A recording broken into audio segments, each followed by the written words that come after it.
공자입니다. 그 후에 공자는 또다시 위나라에 왔다. 맞아요. 이게 남자 이야기인데 39년에 태자 괴회가 영공의 부인인 남자를 미워해요. 남자가 그게 사람 이름입니다. 그리고 여자 이름이죠. 그냥 뭐 여자 이름이 따로 있는 게 아니니까 옛날에는 그냥 아마 뭐 예칭 같은 거겠지. 무슨 희빈 장씨 그런 것처럼 있잖아요. 자, 영공의 부인인 남자를 미워하여 태자 괴회가 그녀를 살해하려고 마음먹었다. 괴인은 그를 따르는 무리들을 통솔하는 가신인 희양속과 거사를 논의하고는 조의 시간에 그녀를 해치우려고 계획을 세웠다. 희양속은 뒷일이 걱정되어 과감히 나서지 못하고 영코 일렀어. 일렀네. 과감히 하지 못하고 머뭇거리고만 있었다. 괴회가 희양속에게 수차에 걸쳐 눈짓을 하는 바람에 그녀가 눈치를 채고는 두려움에 떨면서 큰 소리로 태자가 나를 죽이려고 해요 라고 외쳤다. 그 소리를 들은 영공이 크게 화를 내자 태자 괴회는 송나라로 달아났다. 얼마 후 그는 다시 진나라로 가서 조씨에게 몸을 기탁하였다. 송나라는 여기고 위나라는 여기고 송나라는 여기고 진나라는 여기죠. 42년 봄에 영공이 교회로 유람을 떠나는 길에 자신이 탄 수레를 자영에게 맡겨서 몰게 하였다. 자영은 영공의 작은 아들로서 자는 자남이다. 영공은 태자가 국외로 도망친 것을 원망하면서 자영에게 나는 장차 너를 후계로 삼으려고 한다 라고 말하자 자영은 저는 자질이 부족하여 사직에 욕을 끼치게 될 것이니 임금께서 달리 도모하여 주시옵소서 라고 하며 사양하였다. 그해 여름에 영공이 세상을 떠나서 영공의 부인은 자영을 태자로 책봉하면서 이는 선왕의 명령이다 라고 말하자 자영은 국외로 도망간 태자 괴회의 아들인 첩이 여기 있습니다. 저는 감히 태자 자리에 오를 수 없습니다 라고 극구 사양하였다. 그래서 하는 수 없이 첩이 군주가 되었으니 그가 출공이다. 출공 이 새끼도 사고친 새끼일 거야. 6월 을류일에 왜 이렇게 발음하기 힘들까? 진나라의 대부 조간자가 괴회를 자신의 나라로 귀국시키려고 양호로 하여금 10여 명에게 상복을 입혀 보내서 위나라로부터 태자의 귀국을 영접하러 온 것처럼 가장하게 하고는 자신은 태자 괴회를 배웅하였다. 위나라 사람들은 그 소문을 듣고 군대를 보내어 태자 괴회의 귀국을 막았다. 괴회는 하는 수 없이 수급의 자리를 잡고 그곳에 기거하자 위나라에서도 회군시켰다. 수급이 아까 솔림보가 머물렀던 거기입니다. 출공 희첩 4년에 제나라 전기가 군주의 어린 아들을 시해하였다. 8년에는 제나라 포자가 그의 군주 도공을 시해하였다. 포자는 포씨는 제나라의 대부 집안 중에 하나인데 포수가의 후손이겠죠. 공자가 진나라로부터 위나라로 왔다. 공자가 진나라로부터 위나라로 왔다. 9년에 공문자가 공자에게 병법에 관해서 가르침을 구하자 공자는 대답해주지 않았다. 그 후에 노후가 사람을 보내 공자를 영접하자 공자는 노나라로 돌아갔다. 공문자는 위나라의 대부랍니다. 12년 예전에 공문자는 태자 괴회의 누이를 아내로 맞이하여 공회를 낳았다. 공씨 집안에는 혼양부라는 이름의 젊고 잘생긴 노비가 있었는데 젊고 잘생긴 노비 더러운 냄새가 납니다. 공문자가 죽은 후에 그가 공회의 어머니 즉 안방마님과 정을 통하였다. 공회의 어머니는 혼양부를 태자 괴회가 있는 곳으로 보냈다. 태자가 그를 맞이하여 만약 내가 귀국하여 복위할 수 있도록 도와만 준다면 그대에게 크게 보답해 주겠노라. 대부가 되어 높은 수레를 탈 수 있도록 해줄 뿐만 아니라 그대가 범한 3가지 죽을 죄를 완전히 사면해 주겠다라고 굳게 약속하였다. 3가지 죄가 뭐냐면은 자색 옷을 입는 것. 자색 옷이라는 거는 군주의 옷이거든요. 가죽 윗도리에 한쪽 어깨만을 걸치는 것. 요거는 뭔지 모르겠네. 날이 더워서 가죽 윗도리에 한쪽 어깨만 걸치는 것을 불경하게 했다고 하네요. 과분한 검을 차는 것. 이상 3가지를 이제 사죄, 죽을 죄라고 한다네요. 그 밖에 또 공회의 어머니를 아내로 삼을 수 있도록 해주겠다고 약속하였다. 윤달에 혼양부와 태자괴인은 함께 위나라 도성으로 잔입하여 공씨 집에 외원에 숨어 있다가 날이 막 어두워진 틈을 이용해서 부녀 복장으로 바꾸어 입고 머리는 수건을 두르고 수레에 올라서 내시인 나로 하여금 수레를 몰게 하여 공씨 집으로 달려갔다. 공씨 집의 가신인 난영이 누구냐고 묻자 친척 집 소첩이라고 대답하고는 곧바로 집안의 공회의 어머니 백희의 처소로 들어가 짐을 풀었다. 그곳에서 밥을 먹은 후에 공회의 어머니가 창을 들고 앞장서고 그 뒤에 태자와 갑옷 차림을 한 5명이 수퇴지 한 마리를 둘러매고 뒤를 따랐다. 백희가 공회를 협박하여 뒷간으로 데려가서 강제로 굳게 약속을 하게 하고는 높다란 누대를 올라가 그를 시켜서 위나라의 여러 신하들을 소집하게 하였다.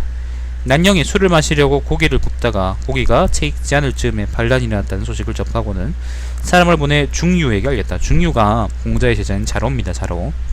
대부 소호는 병거가 아닌 일반 수레를 타고 술잔을 기울이고 안주로 불고기를 먹으면서 출공첩을 호송하여 노나라로 달아났다.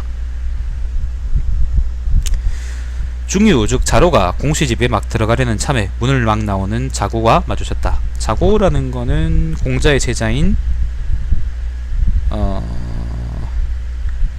이거 한자가 뭐더라? 고자인가?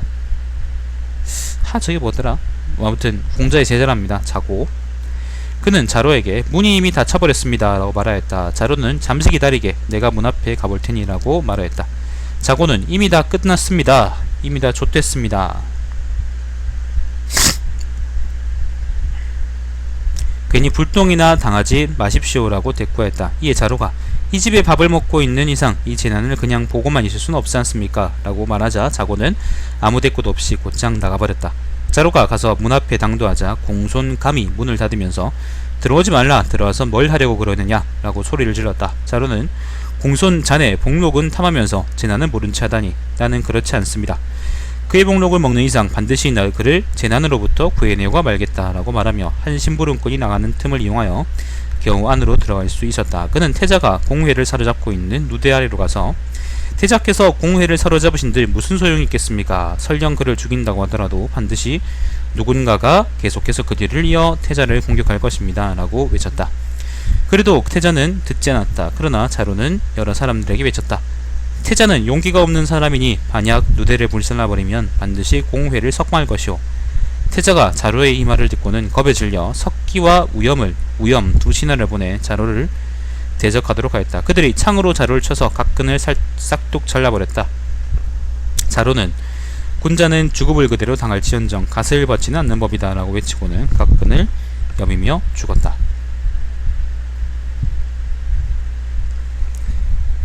공자가 위나라에 난리가 났다는 소식을 듣고는 자고는 돌아올 것이겠지만 자로는 죽고 말겠구나 라고 탄식하였다. 결국에는 하는 수 없이 공회가 태자 괴회를 옹립하였으니 그가 바로 장공이다.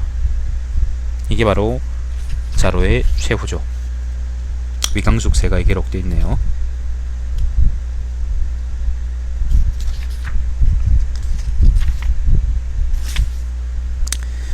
잠깐만요 여러분, 불 좀 켜야겠다.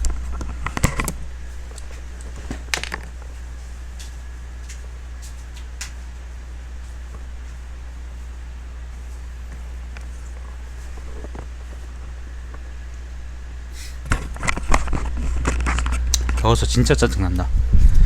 이게 무슨 말이냐 하면, 일단 그 사건의 이제 시작은 남자인데, 그 태자했던 괴회가 자기 일종의 새어머니지. 그러니까 그 당시 이제 위나라 제후의 그 출공이었나? 영공이죠. 영공 때 태자 교회가 이제 자기 영공의 첩이죠. 영공의 첩인 부인인가? 여긴 부인이라 나와있네. 아무튼 남자라는 사람을 여자를 미워해가지고 이제 남자를 죽이려고 하다가 그게 발각돼가지고 교회가 도망쳐요. 그리고 이제 그 괴가 도망친 이후에 그 영공이 죽고, 그리고 그 영공이 죽은 이후에 첩이라는 사람이 출공으로 올랐습니다. 첩이라는 사람이 이제 제후에 올라가지고 그 사람이 출공인데, 첩이라는 사람이 누구냐 하면은 괴회의 아들입니다. 괴회의 아들. 그러니까 도망갔잖아 아까 괴회가. 그러니까 영공의 손자인 첩이 이제 제후에 올랐으니까 그 사람이 이제 출공이고. 근데 그 출공 당시에 다시 또 괴회가 계속 위나라로 다시 또 돌아오려고 계속 노력을 했어요. 보자, 이게 좀 헷갈린, 나도 좀 너무 많은 사건들이 갑자기 지나가지고 헷갈리는데. 보자, 잠깐만요.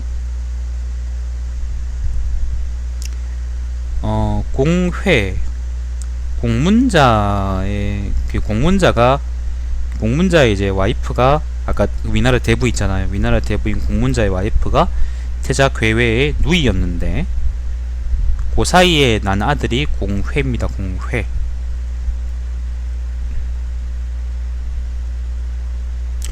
근데 공회의 어머니, 그러니까 그 공회의 어머니가 누구냐면은 바로 이제 그 누구예요?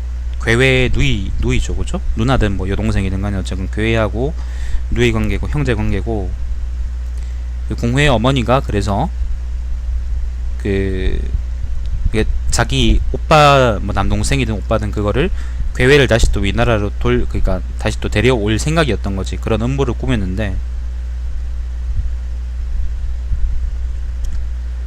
그렇게 음모를 꾸미고, 예, 그렇게 업무를 꾸몄고, 이렇게 해서 그 퇴자 괴회가 그 음모를 실행하려고 위나라로 이제 몰래 들어와서 그 공회 집안에 숨어 있었고,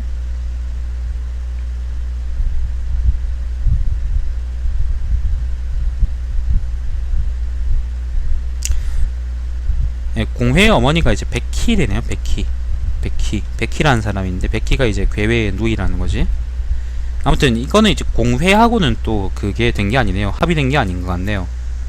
보니까 그냥 백희가 혼자 꾸민 일 같은데, 그래서 이제 그 새벽에 몰래 들어와가지고, 새벽이 아니고 참 그 날이 막 어두워진 틈이라 그랬으니까 이제 저녁쯤에 다시 또 몰래 들어와가지고 그 공씨 집안, 공회의 집 안으로 정말로 잠입해왔고, 아까는 외원이었고 집 안으로 잠입해왔고, 이제 백희, 그러니까 그 괴회 누이 동생, 그러니까 오빠하고 만난 거죠. 누이가 만났고요. 서로, 그러니까 퇴자 괴회하고 백희가 만났고요. 그리고 거기서 이제 일단 공회를 협박해서 반란을 일으킬 것을 강제로 약속시켰고, 그리고 공회를 이용해서 위나라의 중신들을 소집하게 했고, 그리고 그걸 결국 이제 그래서 그 반란이 성공해서 그 소호라는 대부가 출공을, 그러니까 괴회의 아들이죠, 그죠? 괴회의 아들인 출공을 이제 그러니까 병거에 태우고, 그러니까 술에 태우고 그 노나라로 이제 도망가버리고, 그러니까 원래 이제 위나라 제후가 도망가버린 거죠. 근데 자로의 경우에는, 그러니까 자로는 이제 원래 공씨 집안의 일종의 가신으로서 일하고 있었는데, 공회는 원래 그거잖아요. 공회는 그러니까 백희하고 그 다음에 괴회는 이제 내통해서 그걸 했지만은, 그 반란을 일으켰지만은, 공회는 원래 반란에 가담할 사람이 아니었잖아요. 그래서 자로는 공회를 위해서 반란을 진압하려고 들어갔다가 변을 당해버렸고, 자고는 이제 도망칠 수 있었고, 그랬던 것 같네요. 좀 이게 막 복잡한데 아무튼 그런 사정이 있다고 합니다. 그래서 괴회가 결국 근데 출공은 결국 괴회의 아들내미니까, 괴회는 자기 아들내미를 내쫓고 나서 제후 자리에 오른 거잖아, 그지? 결국 이제 괴회가 제후 자리에 올랐고, 그게 바로 장공이라고 하네요. 장공이라고 하네요.